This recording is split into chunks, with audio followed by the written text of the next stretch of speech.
नमस्कार मित्रांनो, कशा आहात तुम्ही सर्वजण? खूप मजेत असाल तर आपल्या मिनी ब्लॉगमध्ये तुमच्या सर्वांचं स्वागत आहे. तर 3 वाजता दुपारी मी इथं पेंटिंगच्या कामाला आलो.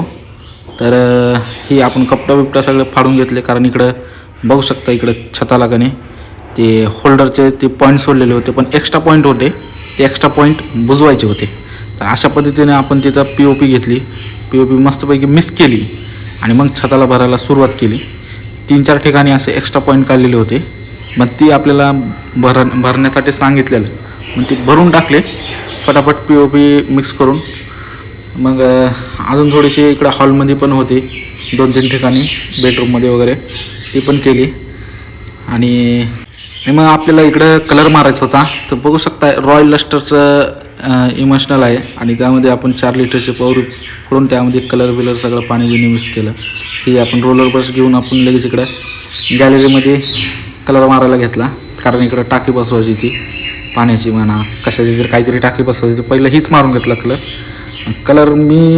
मला वाटतं कमीत कमी 3-3.5 वर्ष काहीतरी झाले असतील फर्स्ट टाईम कलर मारायला. आत्ता ह्याच्या अगोदर 1-2-3 दिवसाखाली मी 2-3 दिवसापासून कलरच्या कामाला इकडं चाललो. तर मस्तपैकी आता इकडं हॉलमध्ये आपण ही शिडी लावून घेतली आणि इकडं कलर मारायला घेतला हॉलमध्ये. आणि सर्वीकडे छता सगळ्यात खालीपर्यंत सगळीकडे सेम कलर होता. त्या कलरचं नाव तुम्हाला सांगतो, रॉयल लस्टर म्हणून आहे. परंतु या शेड जे आहे तो शेड लाईट कलरमध्ये, हा कलर लय चमकत आहे, तुम्हाला माहिती असू द्या, कारण हा कलर प्लॅस्टिक पेंट आहे कलर. आणि इथं आपल्याला डार्क शेड मारून घ्यायचा होता. एका भिंतीला 3 भिंती लाईट केल्यात आणि एक भिंत त्याच शेडमध्ये डार्क शेड केलेला आहे. तर पहिलं कटिंगचं ब्रशचं काम करून घेतलं.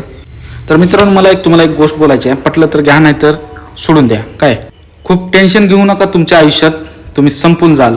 तरुण मित्रांनो, तुम्हाला एकच सांगायचे, तुमचं वय जर 25 ते 30च्या दरम्यान असेल तर खूप जास्त लोड घेऊ नका. आयुष्य खूप मोठं आहे आणि तुम्ही आता फक्त सुरुवात केली आहे.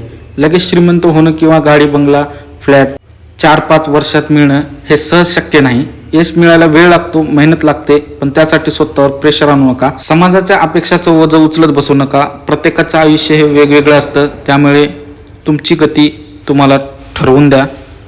तुमचं स्वप्न नक्की एक दिवस पूर्ण होईल, पण ते योग्य वेळी आणि योग्य कष्टाने होईल मित्रांनो. तर अशा पद्धतीनं आपलं पेंटिंगचं काम झालं. तर आपण निघालो आता घरी. रात्रीचे 8 वाजलेले आहेत.